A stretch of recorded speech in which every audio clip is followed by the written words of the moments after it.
Olá, pessoal, sejam bem-vindos a mais uma entrevista aqui do podcast da mineração, começando aí mais um ano novo aí de conquistas, realizações, tá? E vamos começar falando sobre um assunto, mais essa temporada 2025 aí de entrevistas, e começar com um assunto muito importante, que é desafios aí para transição de energia. Eu estou aqui com a honra da presença do Walter Frois, tá? Que é diretor da CMU Comercializadora de Energia. Walter, muito obrigado aqui pela sua presença, muito nos honra. Eu que agradeço o convite, um honroso convite de você. E lembrando aqui, talvez você não saiba, meu caro João, que eu sou engenheiro metalurgista por formação. Então eu conheço bem melhor, assim, que a maioria dos eletricistas, digamos assim, né? Esse segmento aqui. Que bacana, ficamos felizes. Vamos aqui abrir, pessoal, agradecimento aqui aos nossos patrocinadores. O podcast da mineração é patrocinado pela Atobin, empresa de engenharia e tecnologia. Oferecem soluções para todas as fases do projeto, desde a coleta de requisitos até a implantação. Consultoria Ígnea Geologia e Meio Ambiente. Empresa especializada em mineração, geologia, pesquisa mineral, planejamento administrativo de processos minerários e consultoria ambiental. Revo Geoscience, serviços de consultoria avançada em geociências, oferecendo suporte em todas as fases de exploração e nos desafios de mineração, engenharia e meio ambiente. Agradecer aos nossos patrocinadores por estar sempre nos apoiando e que nesse ano 2025 aí possamos fazer muitas coisas, tá? E como eu falei, estou aqui com o Walter Frois, tá? Como ele é nascido lá em Patos de Minas, tá certo? Engenheiro metalurgista, tem pós-graduação em engenharia econômica pela Fundação Dom Cabral, trabalhou por 15 anos aí em empresa grande do setor, a Magnesita, tá certo? Ele foi, já foi vice-presidente da Abracel, que é a Associação Brasileira de Comerciantes de Energia, com 4 mandatos consecutivos, é sócio da Balcão Comercial Brasileiro de Energia, a BBCE, e diretor da Associação Comercial Empresarial de Minas Gerais, a ACEMINAS, e do Centro Industrial Empresarial de Minas do Sistema FIENG, né, o CIEMG. Tá? E vamos aqui conversar sobre esse avanço, né, da energia sustentável no país. Tá? Walter, antes da gente começar, fala um pouco sobre a CMU para a gente, por favor. Tá. Só que acrescentar um pequeno detalhe aí no meu currículo, né?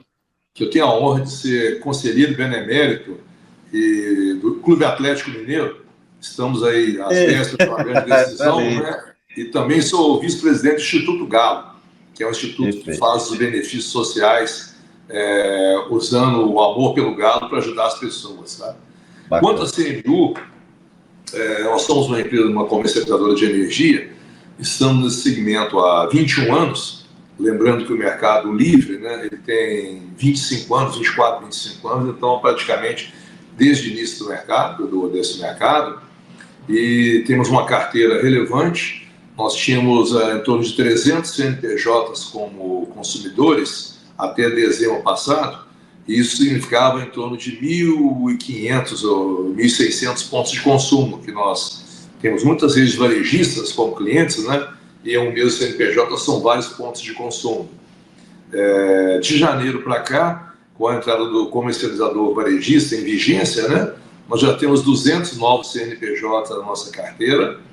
Temos ainda uma divisão, uma empresa, né, de geração distribuída, onde atendemos 130 mil consumidores de baixa tensão da nossa carteira aqui. E especificamente caminhando para esse segmento que vamos falar, né, nós temos aproximadamente 50 mineradoras na nossa base de clientes, então é um segmento que a gente conhece bem, atende vários consumidores de vários tipos de minerais, inclusive. Legal, né? Como a gente estava falando aqui, vamos falar sobre esses parte de energia, mas, Walter, na sua visão, né, quais são, então, os principais desafios que a nossa indústria de mineração enfrenta, assim, com essa transição para energias mais renováveis? Olha, essa questão de falar de energias mais renováveis ela é muito delicada, porque tem alguns temas que viram moda no mundo inteiro e a gente quase que é obrigado a embarcar nessa onda de energias renováveis, né? Nós temos que ter em mente que é impossível gerir o país, o consumo de energia só com energias renováveis. Então, o nível de energia renovável, lembrando que a energia hidrelétrica, que é a nossa maior fonte, ela é renovável, não são só solares e eólicas, né? Nós estamos muito bem nisso. Mas nada impede também do esforço maior, e isso já aconteceu, que foi a entrada brutal assim, de energia eólica e mais ainda solar nos últimos tempos na nossa matriz, o que traz desafios muito mais operacionais que nós estamos enfrentando aí, né? O ANS acompanhando essa mudança, o ANS com toda a sua competência, né? Conseguindo acompanhar essa mudança brutal, radical na nossa matriz. Mas essa matriz nossa, então, apesar de ser bastante renovável, ela está se tornando cada vez mais renovável. E eu vejo a mineração, as empresas, muitas delas são empresas listadas em bolsa, tem que cuidar muito bem de sua reputação e imagem, não é? E elas aderindo a essa onda de energias renováveis preferencialmente, o que não interfere com a operação propriamente dita, né? Então isso é muito saudável e nós temos vários clientes aqui que estão aderindo a isso. Um modelo que eu vejo, ele é econômico, ambientalmente e socialmente também justo, é a questão da autoprodução de energia. Nós temos vários clientes aqui, mas infelizmente não posso citar o nome pelas confidencialidades existentes nos contratos, né? Nós estamos suprindo esses clientes no modelo de autoprodução de energia através de plantas solares fotovoltaicas, né? Então, é um grande passo que essas mineradoras dão para a sustentabilidade de seu modelo de negócio. E eu já lanço aqui no início da nossa conversa um convite a todas as mineradoras que estivermos ouvindo aí para nos conversar conosco a respeito. Nós temos um parque de geração robusto e nós estamos atendendo vários segmentos, mas notadamente mineradoras, sobretudo aquelas que estão voltadas para a exportação, haja vista que quando você tem autoprodução, o ICMS não incide sobre a energia, uma vez que você produz sua própria energia, não é? Então, ele é economicamente, socialmente e ambientalmente atrativo para as empresas desse modelo. Excelente, Walter. Já pegando um gancho, né, nisso que você falou agora, tá? O que é que o setor de mineração, então, está fazendo assim para diversificar essas suas fontes de energia? Você falou um pouco já de criar seu parque, né? Mas o que é que eles estão fazendo a mais? Olha, nós estamos envolvidos em um grande projeto aqui na nossa empresa. Hoje, esse projeto, talvez eu dedique uns 70%, esteja dedicando uns 70% do meu tempo a ele, que é a questão da eletrificação da mobilidade aqui no Brasil, não é? E nós temos um acordo com a grande montadora aqui e o nosso desafio é fazer eletropostos para viabilizar a venda do automóvel. É isso que eles querem, né? A pessoa sai de uma cidade para outra tendo a certeza que terá como se abastecer no meio do caminho, uma vez que o carro pode não ter autonomia para chegar no destino, né? Mas pegando isso apenas como informação, eu acho que as mineradoras têm uma chance, que as frotas que trabalham nas minerações, né, elas são enormes, né? Assim, os veículos que trabalham, eletrificar toda essa frota. Isso aí está plenamente ao alcance deles, uma vez que não são veículos que vão fazer, via de regra, grandes viagens, que são ações mais internas à planta, né? É perfeitamente viável ter isso lá, e o abastecimento normal de longo prazo, né, durante o período que esses equipamentos fiquem parados. Acho que é um grande segmento que elas podem trabalhar também na questão da sua mobilidade ser elétrica, para melhorar o ambiente. Certamente, né? Quando a gente estava conversando aqui nos bastidores, eu estou aqui no Nordeste, e quando eu viajo aqui para o interior de Pernambuco, interior da Paraíba, do Rio Grande do Norte, faz gosto ver a perder de vista ali aquelas placas solares, né, levando essas energias aí. E o que mais tem aqui no Nordeste é sol, né? Então, realmente é um grande, está sendo grandes projetos mesmo que as indústrias estão vendo para que façam essa transição, né? E sim, de que forma você acredita, Walter, que as mineradoras estão se preparando assim para uma possível escassez de energia aí no futuro? Eu não vejo a menor possibilidade de escassez de energia. Menor possibilidade. mesmo porque o investimento, por exemplo, em planta solar fotovoltaica, ele é muito rápido. Ele não é, por exemplo, como infelizmente o investimento em uma hidrelétrica, ele tem um período do começo ao fim, talvez de 10 anos, né? Ter licença ambiental, que é um grande desafio, via de regra, eu acho uma temeridade isso, né? Eu não esqueço que, para mim, Belo Monte foi o maior crime que a nossa geração cometeu, né? A usina, ela teria 20 gigas de potência instalada com 12 gigas de garantia física, energia assegurada, né? No final, para não haver inundação de algumas áreas aí, resolveram fazer uma usina de 12 gigas de potência com 4 gigas de garantia física. Então, perdemos 8 gigas. Jogamos fora uma Itaipu por não termos conseguido vencer essa questão da licença ambiental. Eu acho que isso um dia vai ser cobrado da nossa geração. Então, posto isso, uma usina solar fotovoltaica, você trabalhando adequadamente, em um ano ela está pronta, né? Então, assim, você necessita, para a eletrificação total da frota brasileira, algo como 25% de aumento na geração de energia. E é óbvio, João, que isso não será feito da noite para o dia, um ano, nem 2 anos isso, né? Exato. E se você, então, fizer um crescimento de geração de 4% ao ano, o que é perfeitamente viável de ser feito, você, em 5 anos, terá 20% de aumento na geração de energia. Eu imagino que, se for muito veloz a transição, que eu espero que aconteça, ela levará alguma coisa como 10 anos, que nós somos um país pobre. Então não podemos ficar contando, obrigar a dona Maria, que comprou o carro dela, ou tem um Gol aí, um carro mais simples assim, a trocar o carro dela. Isso vai acontecer no momento que ela puder, vai ser uma coisa impositiva. Então eu acho que o setor elétrico acompanha plenamente até essa transição para a mobilidade elétrica. A mineração, então, assim, se você for modelo de autoprodução, é o seguinte: você começou o seu projeto, você contrata energia, a planta fica pronta no dia que você startar a sua planta tranquilamente. Isso aí eu não vejo a menor possibilidade de escassez de energia para as mineradoras. Excelente. Nós vemos hoje, né, Walter, a grande demanda, né, principalmente de minerais estratégicos, né, aí para diversos setores, e para energia solar a gente tem os principais, né, e lítio e cobalto. Né? Uhum. Como é que esse aumento, na sua visão, está impactando esse mercado energético? Para nós que vendemos energia de uma forma excelente, claro, né, vamos vender mais energia. Eu diria, se eu voltar um passo atrás aqui, eu fiz uma observação sobre a quantidade de energia que eu não vejo que vai faltar. O grande problema que as mineradoras enfrentam normalmente no setor elétrico é a questão da transmissão de energia. Você não vai fazer aí em Recife, você não vai colocar naquela praça central da cidade ali, onde tem energia sobrando, uma mineradora, né? Então, normalmente elas estão em locais remotos, afastados. Nós temos clientes aqui que já construíram linha de transmissão de 130 quilômetros para chegar a energia lá, em 138 kV. Você imagina quanto custou somente essa linha de transmissão. Mas como a mineradora de ouro está no valor histórico, no pico histórico, aí $2.500 por aí, né? A onça Troy, permite esse tipo de gasto, de investimento, né?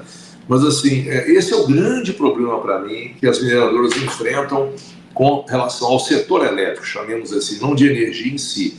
E nós, inclusive, estamos oferecendo algumas possibilidades para eles. Se tiver a mina em condições de operar, nós temos condições de fazer usina solar fotovoltaica off-grid, gerando durante o dia energia, sem bateria ou com bateria, então ela ficaria atendendo 24 horas, para atender a mineradora, se tem uma chance de mercado, a commodity está num preço competitivo, ou bom, razoável, a gente faz essa geração off-grid. Normalmente uma planta dessa se paga em 6 a 8 anos aproximadamente, e até que o grid chegue e ele passa a usar o grid normalmente, ou virar autoprodutor convencional, que gera de dia, né, injeta a sobra de energia no grid e à noite busca, entendeu? Então, eu atribuo muito mais o desafio das distribuidoras, ou de fornecer energia nos pontos de consumo que não são pontos muito próximos, normalmente, das grandes cargas, né? E quanto a essa boom das terras raras, vamos chamar assim, não é? Isso para nós soa como música, porque a gente fala em exploração de minérios como o ferro, né? O minério de ferro tem na faixa de 60% do mineral vira minério, né? Eu acho que é 2 ou 3, em torno de 60%. Agora, quando você fala de essas terras raras, você fala não em percentual, em ppm, né? Então, ou partes por milhão. Claro. Então, você precisa de muito mais energia na cominição dessa rocha para liberar esse nível de minério, e está nesse nível de concentração, né? Isso para nós como música, né? Que é mais energia que vai ser gasta, né? Então, eu vejo o Brasil privilegiado como quase tudo na vida, né? Nosso país precisa de caminhar com um pouco mais de seriedade, com pensamento de Estado, né? E não de governo do momento, para que a coisa caminhe. Você vê o agronegócio, né? É uma potência mundial. Nós alimentamos hoje 1 bilhão de pessoas no mundo e tem pessoas aqui dentro que criticam o nosso agronegócio. A mineração também é o outro. Talvez, se não for o primeiro, é a segunda maior fonte de receita do Brasil junto ao agronegócio. Também é fonte de críticas, que é o meio ambiente, não sei o quê. Então, tá bom, vamos voltar para Taoca, né? Morar numa aldeia aí e deixar o mundo aí explorando como ele quiser. A gente vive aqui na miséria e não explora o que a gente tem, né? E a oportunidade dessas terras raras, ela é brilhante para o Brasil. Brilhante. Tomara que a gente tenha uma direção política adequada com esse viés para que a gente vá à frente, gerando riqueza para o nosso país.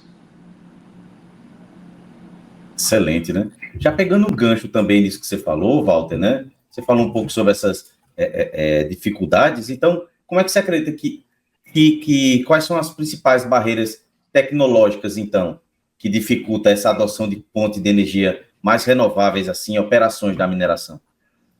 Olha, eu acho que somente, Johnny, meu caro, conexão. A gente tem que trabalhar nisso para que as distribuidoras cumpram o papel. Já que ela é monopolista, ela tem aquela área geográfica que só ela pode fornecer energia, ela tem que ter a competência para atender. Todo mundo precisa de energia onde ele precisar. E não ela vira colocar, não, isso aqui eu vou demorar 2 anos para te pegar energia, 5 anos. Isso não pode.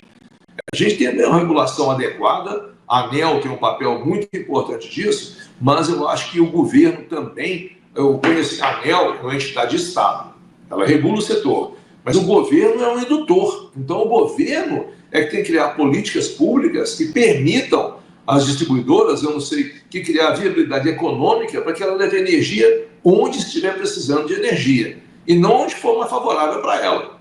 Simples assim. Agora, por exemplo, o gerador vai gerar energia distante do centro de consumo? A regra é muito clara. Cabe a ele injetar a energia no grid. Então, ele tem que construir a linha para abastecer. A distribuidora de energia não é obrigada a ir buscar a energia que está sendo gerada, mas entregar sim, que é um monopólio. Só ela pode fazer isso.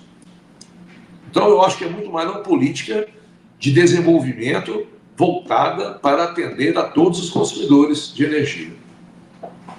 Falou muito bem, Walter. E como você enxerga, então, o futuro da mineração, assim, próximo da autossuficiência energética? Isso realmente seria possível? Plenamente possível. É uma decisão do minerador, sabe? Assim, não só a gente, tem cheio de players no mercado que... O que é o setor de energia? Você avalia o tomador da energia, o comprador, né? Geralmente são grandes empresas, a maioria listadas em bolsa. Então você chega para um banco, para uma financiabilidade de um projeto de geração. Área, o Brasil tem sobrando para instalar gerações fotovoltaicas, eólicas, tudo, né? Tem área. Então você tem um bom comprador para a sua energia. O banco, então, quando você vê a qualidade do comprador, a viabilidade do projeto, o dinheiro sai fácil e é um custo competitivo para fazer. Então, eu não vejo... A mineração, ela tem que preocupar muito mais com as questões ambientais, questões de segurança, que são importantes e tal, porque suprimento energético, assim, eu não vejo o menor risco de ter um pequeno tropeço de qualquer mineradora com a questão do suprimento energético, a menos da conexão, ou seja, do grid chegar ao local da mina, onde também temos soluções. Mas o ponto é só esse. Eu falei aqui na geração, nós temos vários locais para geração solar, fotovoltaica e eólica. Eu queria pegar esse gancho meu próprio aqui para falar um absurdo aí que vai impactar as mineradoras, porque quando você está conectado no grid, a despesa da conta é toda sua, você vai ratear tudo, né? Eu peguei, então, para mim, o maior crime que está sendo cometido hoje é a aprovação desse PL das eólicas offshore.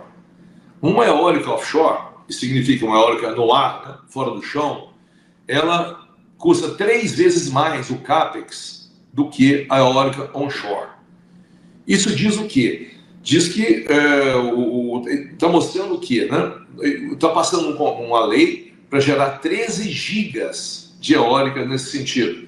Deve ser metade do que tem de eólica instalado hoje.